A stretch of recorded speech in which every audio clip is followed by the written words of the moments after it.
Üdvözlet mindenkinek! Ez itt újra a Surviving Mars Akadémia, ahol kivételesen most a Surviving Mars eredeti változatát fogom bemutatni. A mai témánk ugyanis a térképpel kapcsolatos tudnivalók lesznek, és mivel az előző alkalommal már mondtam azt, hogy 3 szintéren zajlik a játék, egy marsi szintéren, a föld alatti szintéren, valamint az aszteroidáknak a szinterén.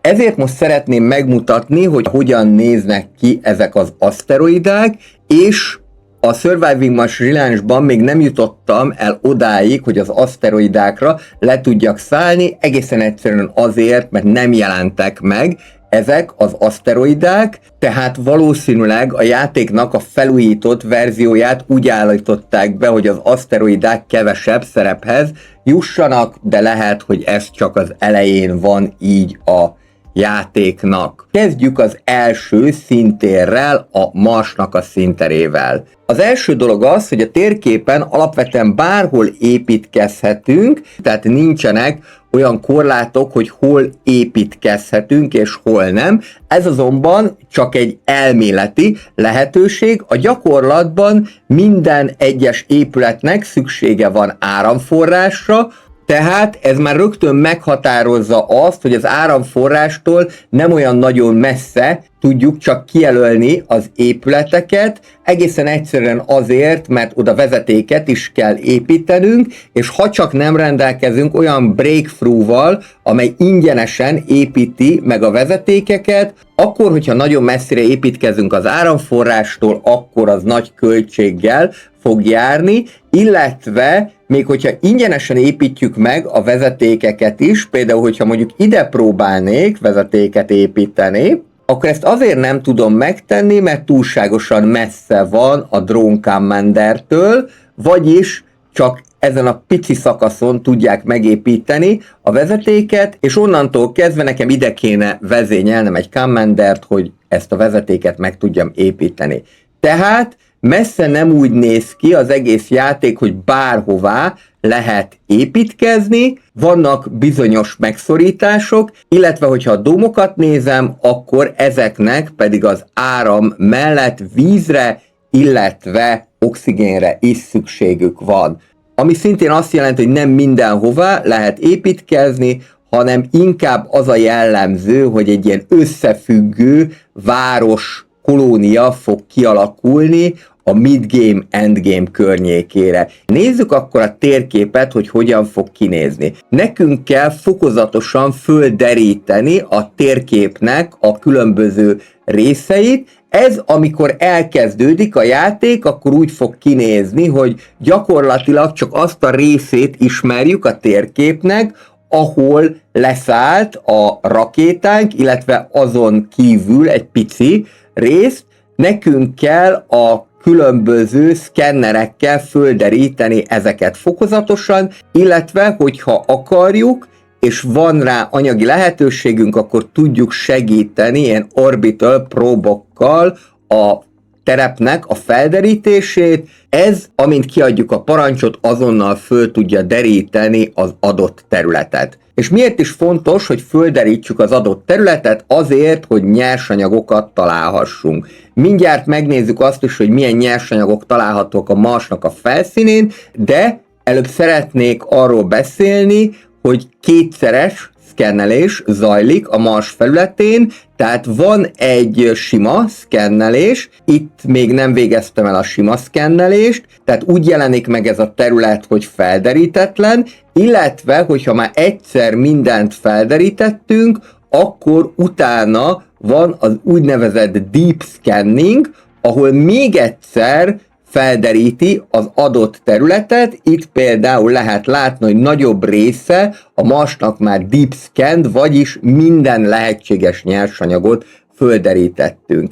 Ez azért fontos, mert lehet, hogy bizonyos mélységi vízbázisokat, vagy mélységi fémlelőhelyeket azonnal nem talál meg a szkenner, hanem csak a mély szkennelés után sikerül ezeket felfedezni.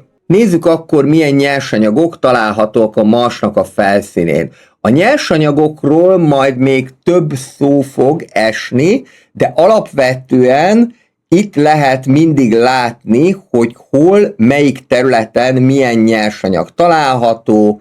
A fémek és a műanyagok megtalálhatók természetes formájukban is a Marson, például itt mondjuk még található 14 darab műanyag, de találhatunk fémeket is. Most itt a játéknak ebben a szakaszában ezt a területet gyakorlatilag már teljesen kimerítettem. Ezek azért jók, mert természetes formájukban állnak rendelkezésre, semmi más dolgunk nincsen, csak oda kell küldeni a transportot, és akkor ez be is gyűjti ezeket a nyersanyagokat. Ugyanez érvényes a fémekre is. A fémek ugyanakkor megtalálhatóak ilyen mélységi lelőhelyeken is, itt már bányát kell építeni, hogy ezeket ki tudjuk termelni.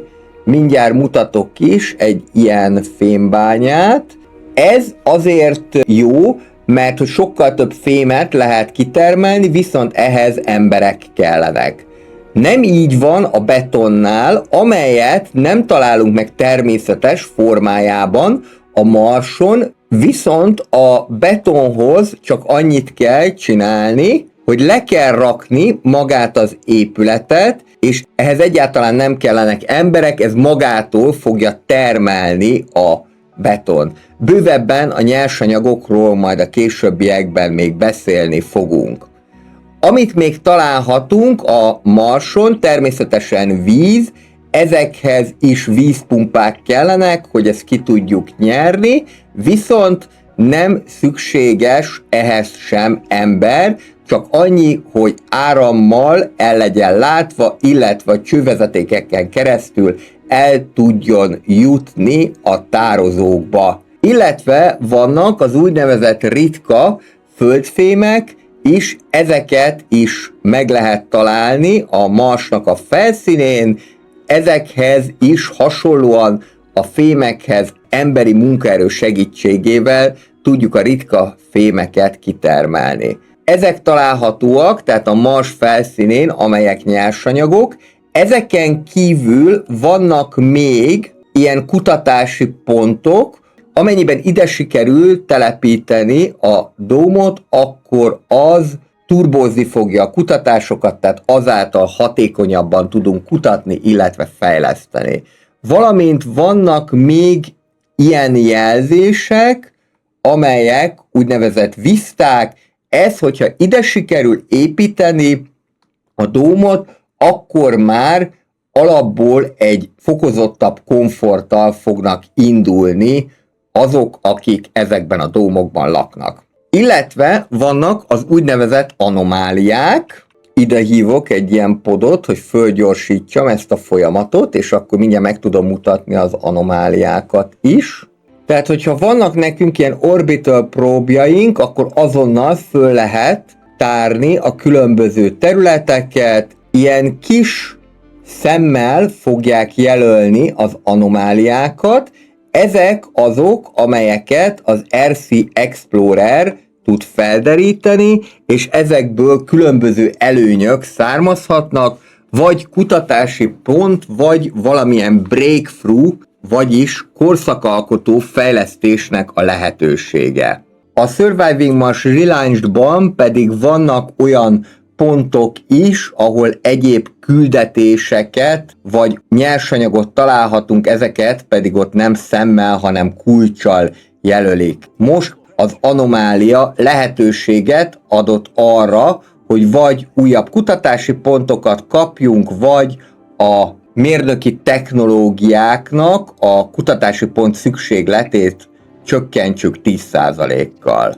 Általános szabályként azt érdemes elmondani, hogy érdemes minél gyorsabban feltérképezni az egész Mars felszínét, azért, hogy minél gyorsabban tudjunk előre haladni a játékban. Amennyiben valami ilyen piros háttérrel jelenik meg, akkor az azt jelenti, mint például itt, hogy mélységi készletről, mélységi vízbázisról van szó, és figyelmeztet is a játék, hogy ezt jelen technológiával még nem tudjuk kitermelni. Nézzük ezek után a játéknak a következő színterét, a föld alatti színteret. Alapvetően itt is ugyanazokat a dolgokat tudjuk megcsinálni, mint a föld felett, tehát építhetünk dómokat, találhatunk anomáliákat, illetve itt találhatjuk az úgynevezett egzotikus ásványi kincseket. Egzotikus ásványi kincsek kellenek ahhoz, hogy a föld alatt dómokat tudjunk építeni.